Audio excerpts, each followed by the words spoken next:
ये जो ओशो धारा में हम कोशिश कर रहे हैं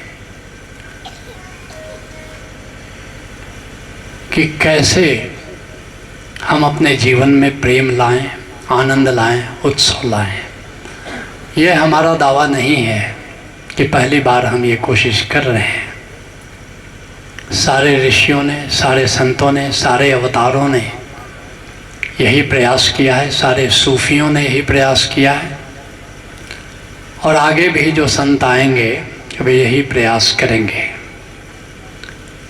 लेकिन उत्सव का मुख्य रूप से आगाज जिस महापुरुष ने किया, जिस युग पुरुष ने किया, जिस अवतारी पुरुष ने किया, उनका नाम है भगवान कृष्ण। ओशो कहते हैं कि काश भारत की संस्कृति कृष्ण पर आधारित होती तो आज भारत कुछ और होता। लेकिन आज सबसे बड़ी समस्या मैं मानता हूं विश्व के लिए आतंकवाद है। लेकिन आतंकवाद के बाद सबसे बड़ी समस्या 21वीं सदी की घरेलू आतंकवाद है, जो पति पत्नी के बीच में होता है।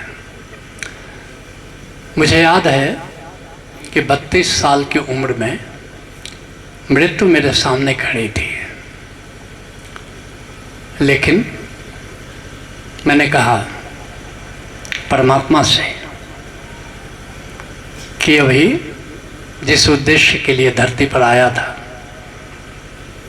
आत्मज्ञान के लिए, ब्रह्म ज्ञान के लिए, सच्चित आनंद के लिए, सत्यम शिवम सुंदरम के लिए, वह तो हुआ नहीं और अब संभावना भी कोई दिखाई नहीं देती। लेकिन अगर तुमने जीवन दान दिया तो अब ये जीवन सच्चित आनंद की खोज में, सत्यम शिवम सुंदरम की खोज में लगाऊंगा, बाकी तेरी मर्जी है। और आश्चर्य, सारे डॉक्टरों की घोषणा के बावजूद कि 15 दिन से ज़्यादा अब ये जीवन नहीं है, आश्चर्य रूप से, चमत्कारिक रूप से परिवर्तन हुआ और मैं आज तुम्हारे सामने अभी भी। और फिर मैंने भी अपना वादा निभाया और एक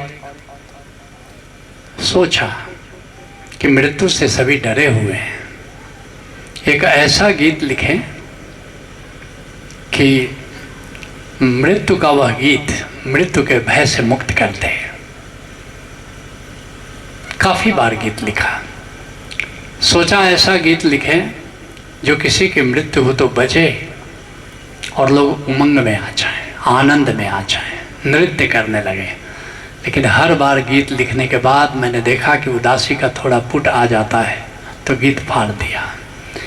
32 साल लग गए और फिर 64 साल की उम्र में वह गीत मैंने लिखा, अमृत वर्षा, राम आ गया, राम आ गया।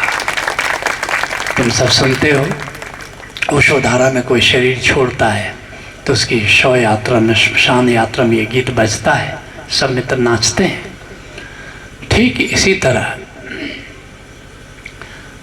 मेरे मन में एक संकल्प जागा था कि ये जो पति पत्नी मजाक के विषय बन गए हैं, पति पत्नी की संस्था एक पीड़ा की विषय वस्तु बन गई है, एक ऐसा कार्यक्रम बनाएं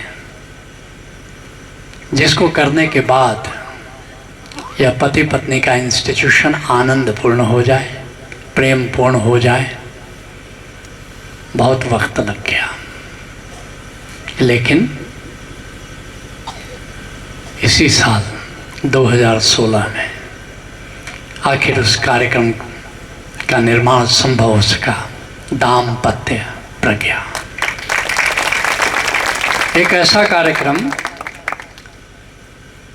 जिसको अटेंड करने के बाद पति पत्नी जो आज 36 की तरह रहते हैं वो 63 की तरह जिंदगी जीने लगेंगे। थोड़ी सी झलक आपने देखी, लेकिन दाम्पत्य प्रज्ञा एक शुरुआत है। असली बात है कि कैसे हम अपने जीवन को सच्चिदानंद और सत्यम शिवम सुंदरम की दिशा में ले जाएं।